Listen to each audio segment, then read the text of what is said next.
তুই কবে বের হলি? আইস কে বের করলো?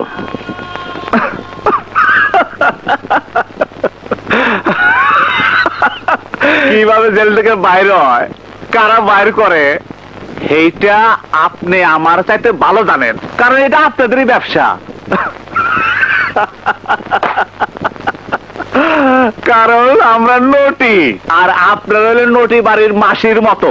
আমরা যখন যার আন্ডারে থাকি তখন তার ওয়ার্ডার মতো কাজ করি। এবার যে মাসি বাইর করছে তার চেহারা আমরা দেখি নাই, শুনছি বড় স্মাগলার। শুনেন, নতুন মাসির কাজ করার আগে পুরান মাসির কাছ থেকে বিদায় নিতে আসছি। এই যে নতুন মাসির কার্ড দেন তো, চিনেন নাকি?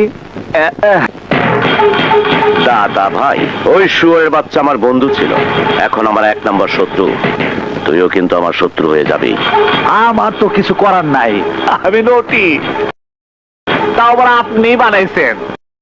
রবি, তুই ওর হয়ে কাজ করলে তোর কোনো বেয়াদবি আমি সহ্য করব না, তোর মৃত্যু অনিবার্য। এইটা আমি ভালো করে জানি, রং বাঁচার মাস্তানগো কি পরিণতি দেখতাছি না। তাহলে তুই ওর হয়ে কাজ করবি?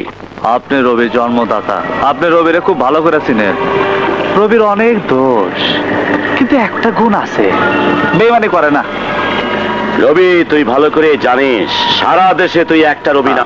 আমি ইচ্ছা করলে প্রতি মিনিটে, হ্যাঁ প্রতি মিনিটে একটা একটা করে রবি তৈরি করতে পারি। আমার কিন্তু রবি তৈরির কারখানা আছে। আমি জানি আপনার রবি তৈরি করা কারখানা আছে, ওই কারখানা থেকে শয় শয় রবি তৈরি করতেছেন, তবু আমার কিছু করার নাই। বর্ণ আশা, জেল থেকে খালি হাতে বাইরেছি, মাল খাওয়ারও পয়সা নাই। ভাবছিলাম কিছু পয়সা করে নিয়ে অবস্থা দেখলাম, তা তো দেখি কেস উল্টা জায়গা অন্য দান্দায়। ওরে বাবা রে, কেস তো উল্টা।